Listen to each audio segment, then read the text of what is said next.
E eu esqueci que na hora de pedir tem que botar um espelho, meu Deus. Bora? Dani, teu microfone tá baixo. O meu? Uhum. Poxa, eu vou nem mexer. Tá normal pra mim.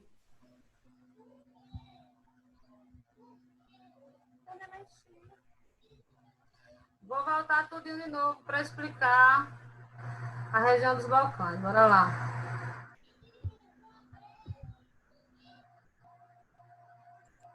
Vou voltar para aquele primeiro desenho aqui. Então, bora lá. Se liga aí.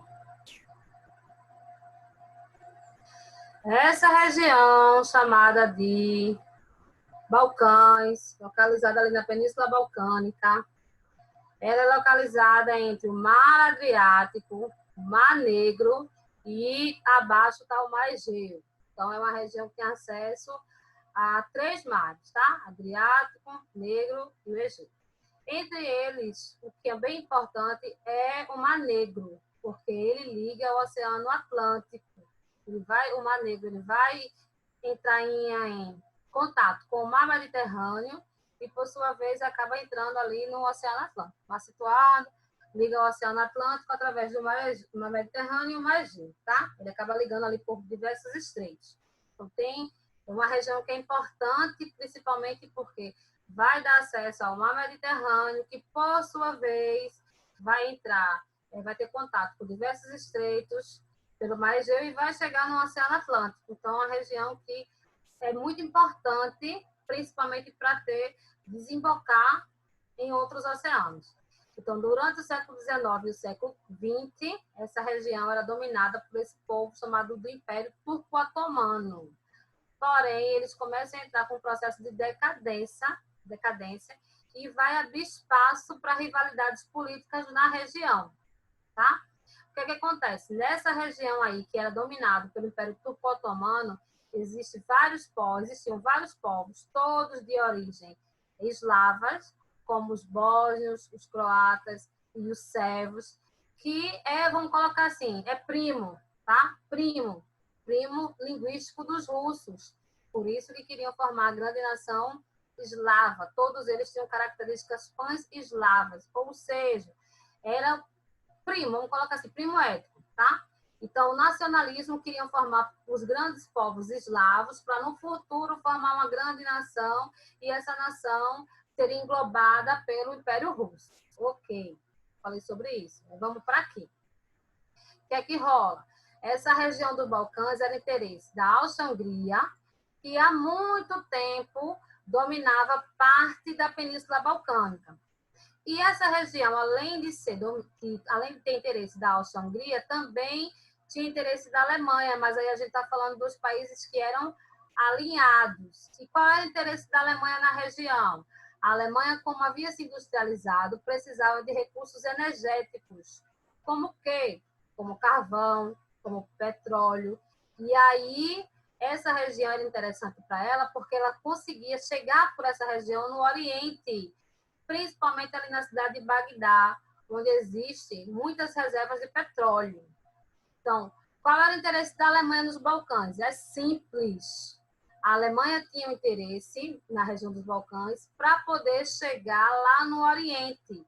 Então, o que ela fez? Ela reforçou a aliança que ela tinha com a Áustria-Hungria, que era outra potência, e aí ele tinha o objetivo de construir uma grande ferrovia para unificar Berlim e Bagdá.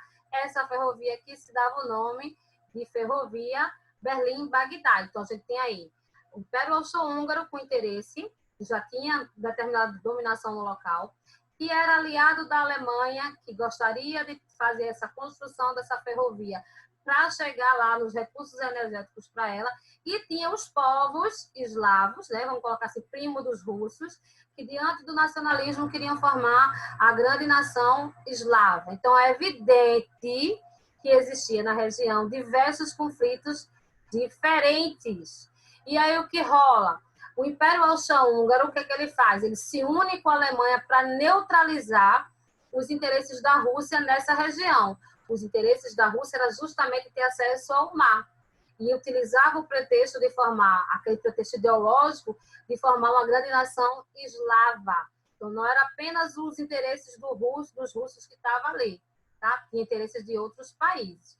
Sem falar que a Rússia estava passando por um processo de extrema dificuldade, que ainda rola até hoje, que ela não tem contato com os mares, ela não tem contato com os mares quentes. Então, aí, ter controle da região dos Balcãs ia fazer com que ela tivesse contato a esses estreitos, que, por sua vez, ia ligar o mar Mediterrâneo, que, por sua vez, ia ligar o Oceano Atlântico, tá? Então, aí ela teria parte dos grandes mercados mundiais. A Rússia tinha essa pretensão desses mercados mundiais. Aí os Balcãs eram interesse dessas várias potências aí que eu já falei para vocês. E esses interesses vai fomentar na Primeira Guerra Mundial. Deixa eu passar aqui. Ó, aqui, ó.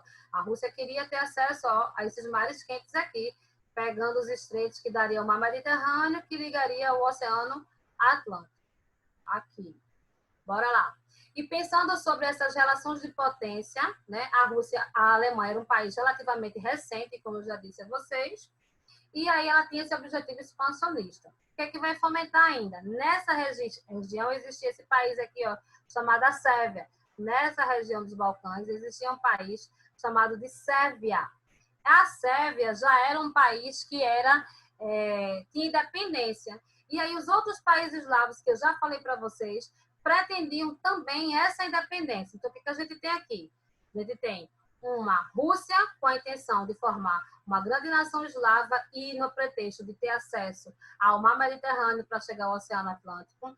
A gente tem a Áustria-Hungria, que tinha pretensão expansionista, aliado com a Alemanha para poder chegar no Oriente Médio. Então, a gente tem aqui vários interesses diferentes. Então, a Sérvia vai ser esse elemento de instabilidade. Por quê?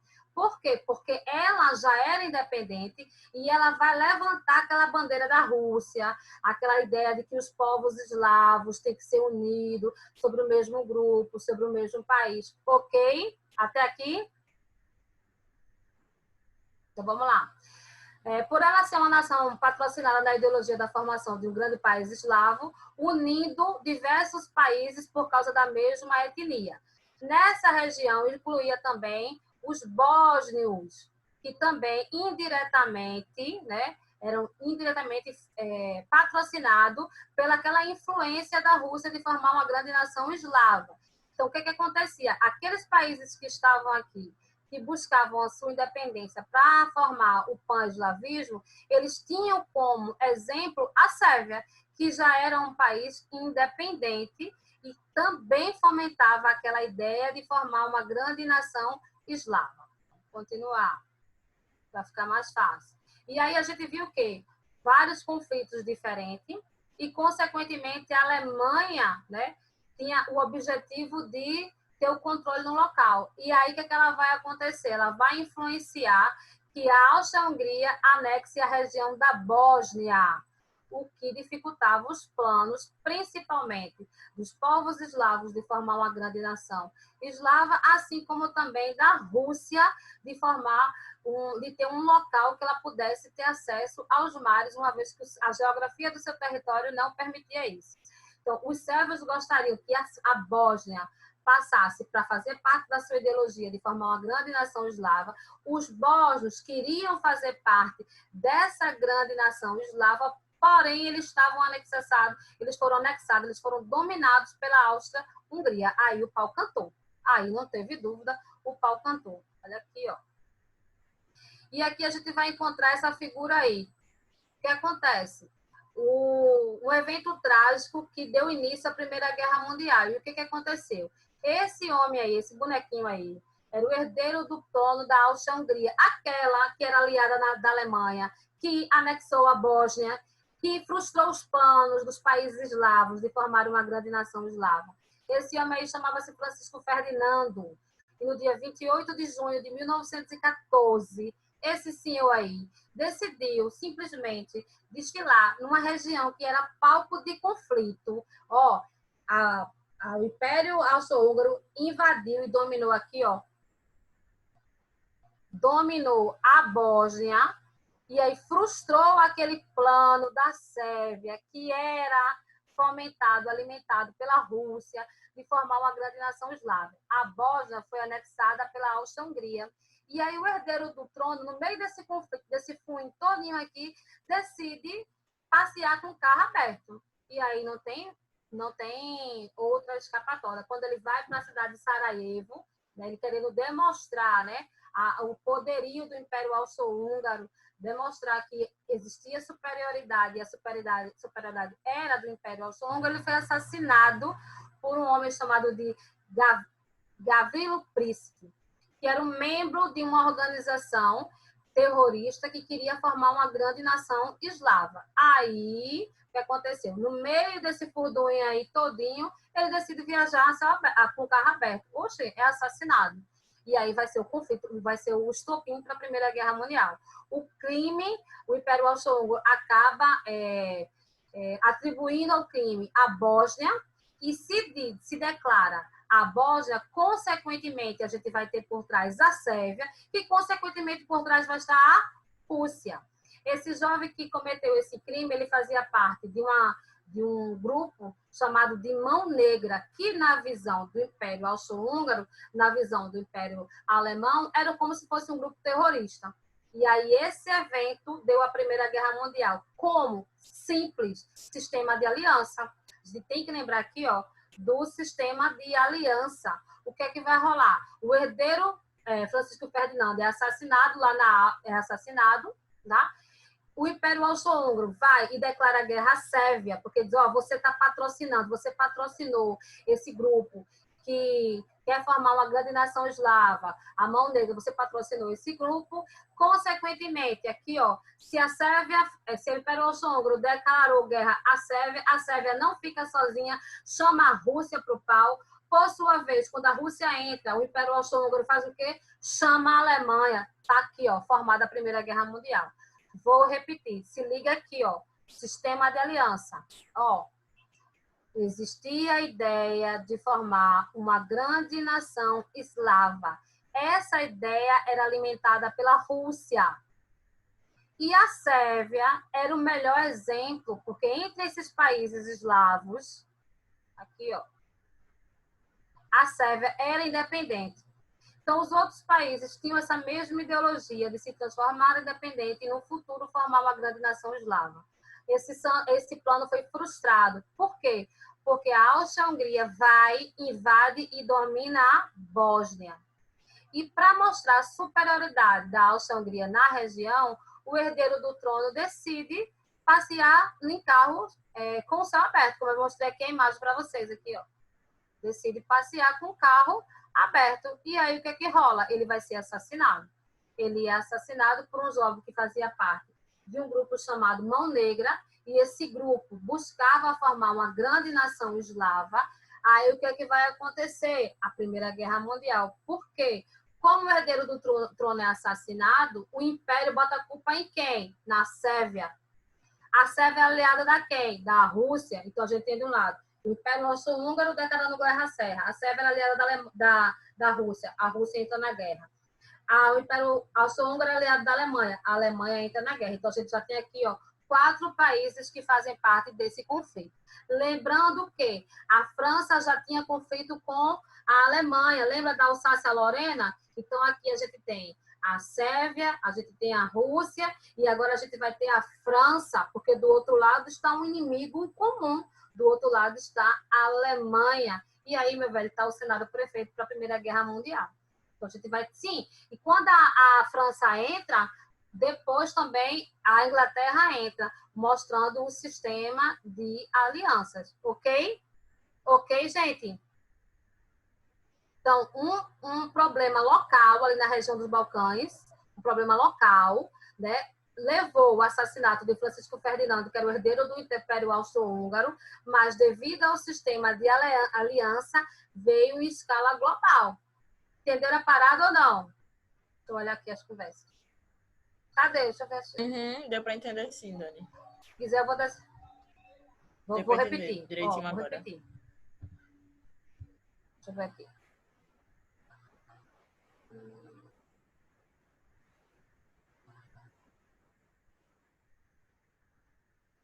Aqui, vamos lá. Ó, presta atenção. Essa região era influenciada pela Rússia, que queria formar uma grande nação eslava, ok? A pretensão da Rússia, ter acesso ao mar. Essa região também era pretendida pela Áustria-Hungria, que era aliada da Alemanha. E a Alemanha queria o quê? Queria fazer uma ferrovia para chegar ali nos países do Oriente Médio para ter acesso a fontes de energia. Então, a gente vai ter duas grandes potências com interesses diferentes. Primeiro ponto, ok. Segundo ponto, na região ali dos Balcãs existia um país que servia de influência para os outros.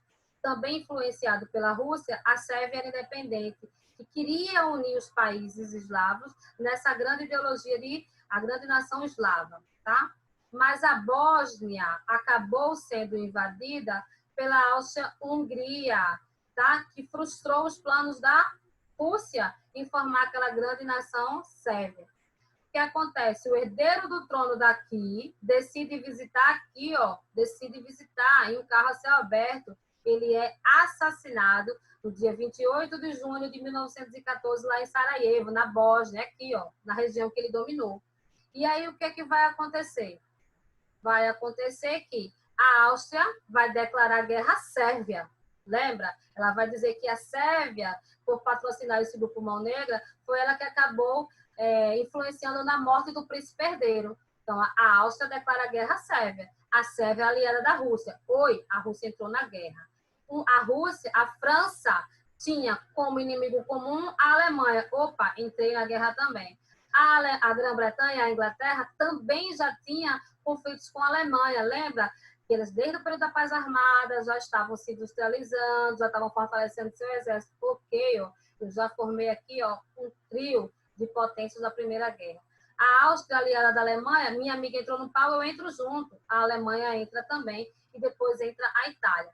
Por isso que de um conflito local deu a base para a Primeira Guerra Mundial. E por quê? Sistema de alianças. Se alguém do grupo aqui entrou, todo mundo entra. Se alguém do grupo entrou aqui, todo mundo entra. Então, de um conflito local veio a Primeira Guerra Mundial. Entenderam? De verdade? Sim. Entendi, sim. Deu para entender agora. Isso. Gavrilo Príncipe fazia parte do Mão Negra, tá? E foi esse grupo que, teoricamente, planejou o assassinato do príncipe herdeiro. Entenderam?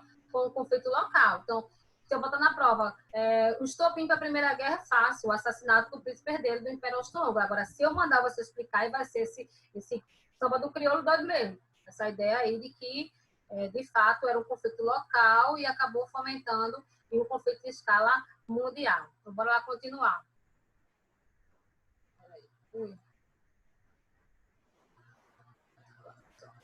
Assim, no final de 1914, os dois blocos de aliados começaram a se enfrentar em um dos maiores e mais violentos conflitos da história. Eles nem imaginavam que seria uma guerra tão longa que duraria 4 anos. Deixa eu mostrar aqui para vocês um videozinho.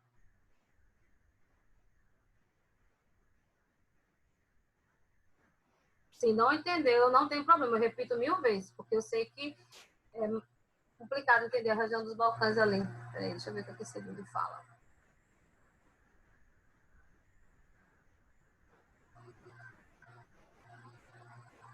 Era isso, minha gente, porque minha internet tá bem que só hoje, viu? Quem tá bem é ela.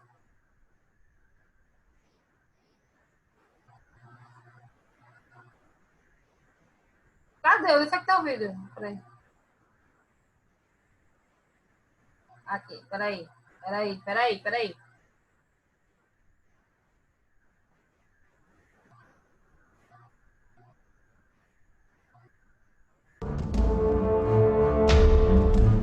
E aí pessoal, tudo bem com vocês? Esse é mais um vídeo do canal História Contada e hoje nós iremos falar sobre o que causou a Primeira Guerra Mundial.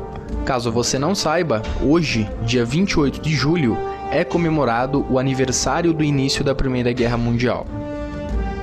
A Primeira Guerra Mundial, ocorrida entre 1914 e 1918, foi consequência de vários desentendimentos e insatisfações acumuladas nas últimas décadas. O que influenciou o crescimento desses desentendimentos e insatisfações na Europa foram o imperialismo e o expansionismo. E para explicar melhor como isso tudo deu origem à guerra, eu vou começar falando sobre o contexto daquela época. Eu vou dividir esse contexto em várias partes para facilitar a compreensão de vocês, ok? Então vamos lá. Do meio do século XIX até o começo do século XX, as nações europeias e norte-americanas presenciaram uma forte mudança no aspecto econômico e industrial. O avanço da Revolução Industrial e a expansão do capitalismo, que estava substituindo o feudalismo na época, trouxe às nações e impérios daquela época uma grande esperança e real oportunidade de evolução e crescimento econômico. Nesse período de expansionismo e crescimento econômico e industrial, alguns países cresceram demais e passaram a se tornar novas potências, como foi o caso da Alemanha, que chegou a ser a principal potência econômica da Europa, ao lado da Inglaterra. Para que as potências sustentassem todo esse crescimento econômico e industrial, precisavam de mais mercados consumidores, matéria-prima e mão de obra barata ou escrava. E para conseguirem isso, essas potências, por serem muito superiores naquela época, acabavam tomando posse e colonizando muitas terras e territórios de países da África e Ásia.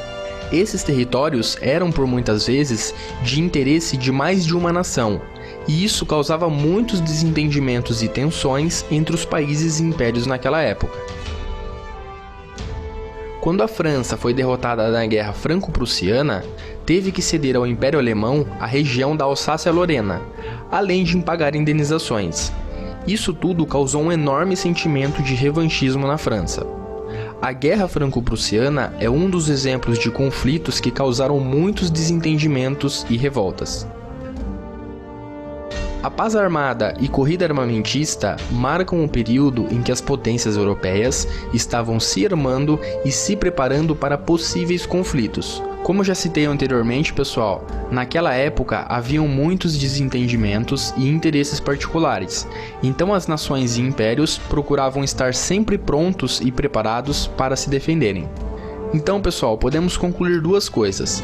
A primeira é que todos esses contextos estavam interligados, pois aconteciam simultaneamente, e a segunda conclusão é que isso tudo formava uma bomba de pavio curto, ou seja, uma simples faísca poderia acender o pavio e fazer a bomba estourar, assim começando a Primeira Guerra Mundial. E isso infelizmente aconteceu. Em 1914, em uma visita a Sarajevo, capital da Bósnia, o arquiduque Francisco Fernando foi assassinado e isso causou um efeito dominó de declarações de guerra entre as potências europeias. Então é isso aí, pessoal. Essas são as causas da Primeira Guerra Mundial, e para que o vídeo não fique muito longo e cansativo, eu vou dividir esse tema em duas partes. Então nesse vídeo aqui, eu falei sobre os motivos que causaram a Primeira Guerra Mundial, e no próximo vídeo eu vou falar sobre a guerra em si, quem participou, o que aconteceu. Estão ligados que não é dos mais fáceis entender a origem, né?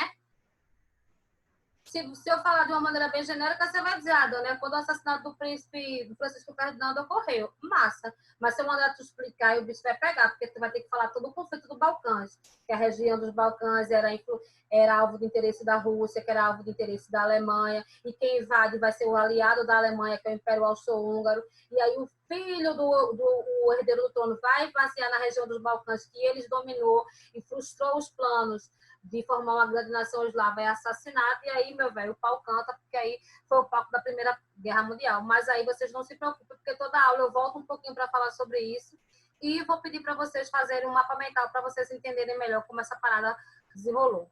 Vamos lá, agora vamos para o conflito em si. Vamos para o conflito em si, as frentes de batalha. A frente é onde tem um contato, né? Deixa eu ver o que está falando aqui. Pelo livro, a gente não quer... Pelo livro... Mas a maioria faz isso, porque é complexo, a maioria faz de uma maneira genérica, tá? Então, as frentes de batalha. A gente tem aqui, ó, depois a gente vai... Quando eu terminar de explicar, vocês vão conseguir melhor visualizar o que essa imagem está mostrando aqui, ó.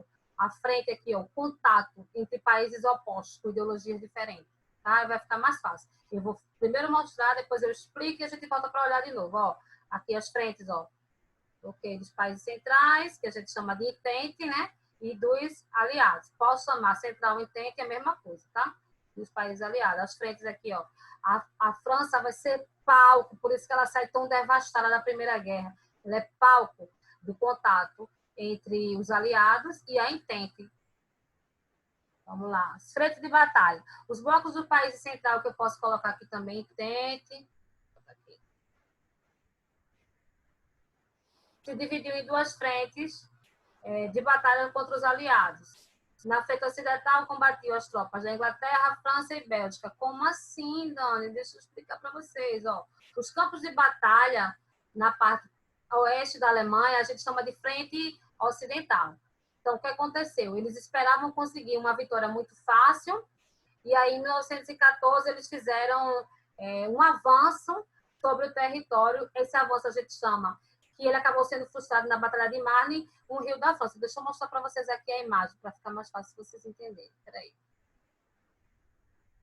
Eu pensei que eu tinha botado. Aqui, a frente ocidental. Botei, ó. Tá vendo? Esse contato aqui, ó, da Alemanha com a França, aqui passando pela Bélgica. Lembrando que a Bélgica ficou neutra. A Bélgica ficou neutra na guerra. Então, o que é que vai rolar? Vai rolar, principalmente, que os campos de batalha na Alemanha, como eu disse a vocês, na parte oeste, a gente vai chamar de frente ocidental, que é justamente essa parte aí, parte oeste, aquele contato ali com a França.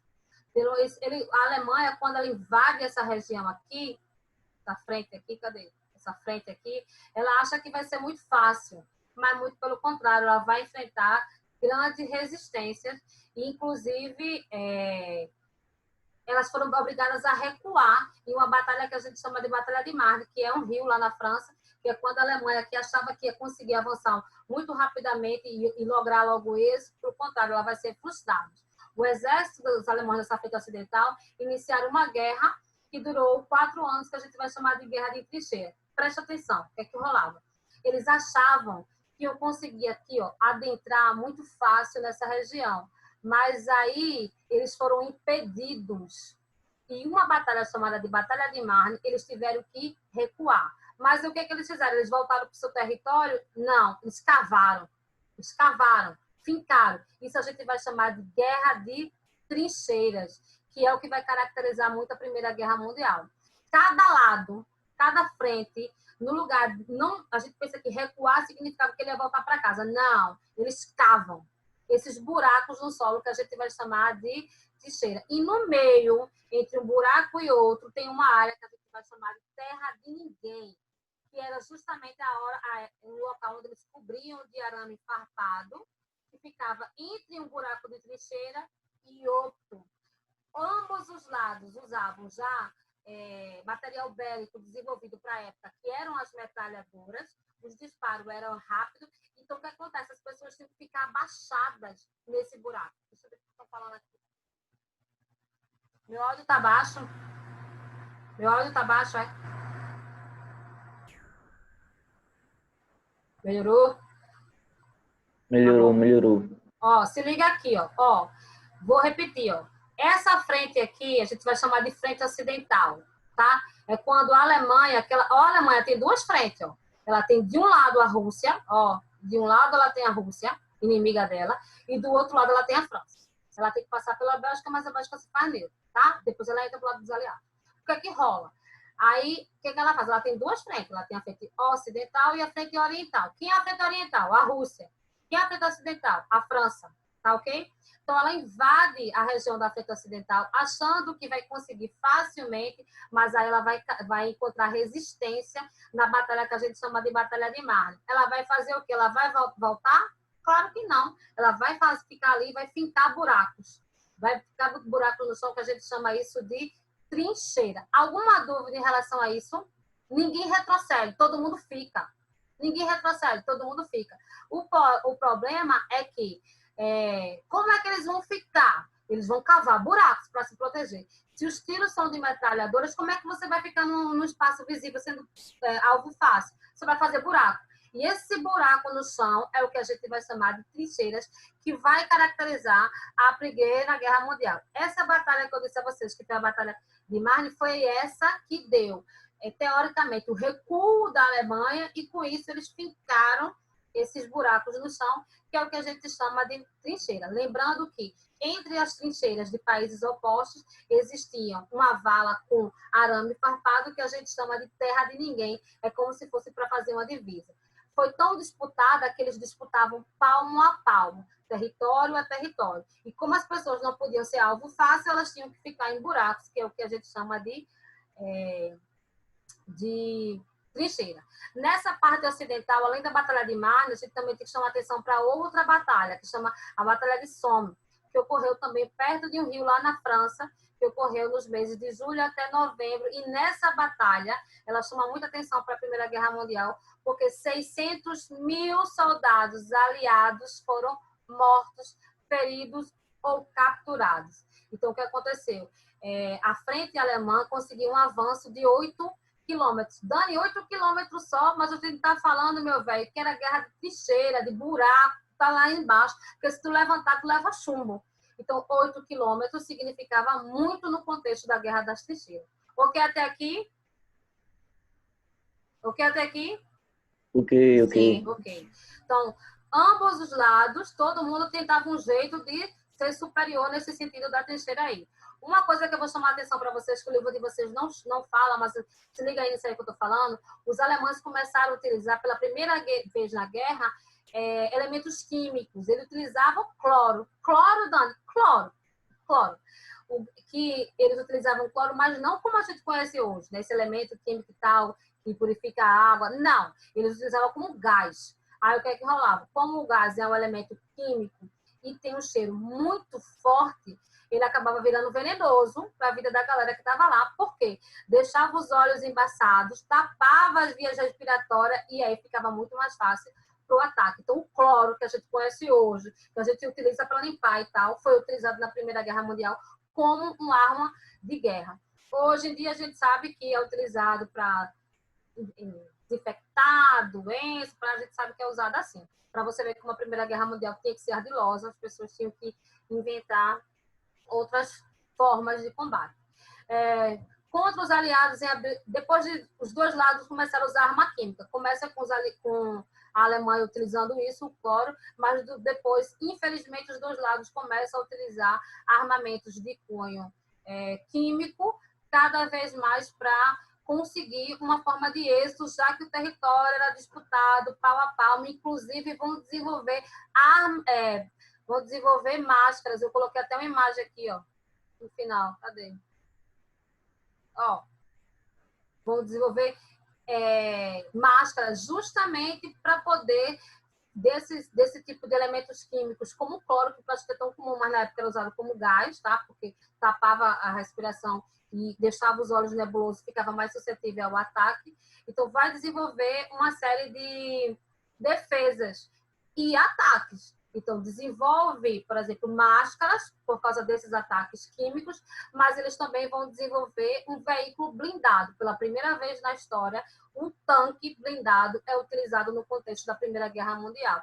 Ora, eu disse a vocês que no período da Paz Armada, eles começaram a desenvolver o quê? Uma corrida armamentista. Quem tem a melhor arma tem o melhor êxito. E aí os ingleses começam a inventar, pegam um tanque e passam a blindar, e aí acoplam nesse tanque esteiras, né?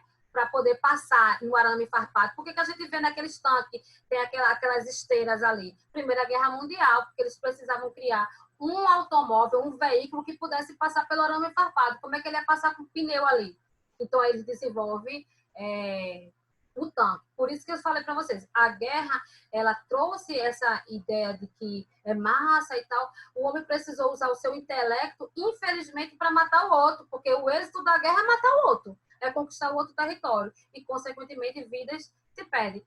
Como eu falei para vocês, elementos químicos e armas também são usados nesse contexto. Quando vocês assistirem um filme agora, que vocês verem um tanque, vocês já se ligam. Isso aí foi da Primeira Guerra Mundial. Eles precisavam passar pelaquela parte do terra de ninguém, da trincheira.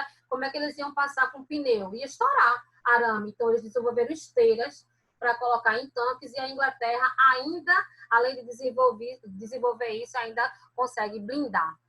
Deixa eu passar aqui. Vou voltar onde eu estava.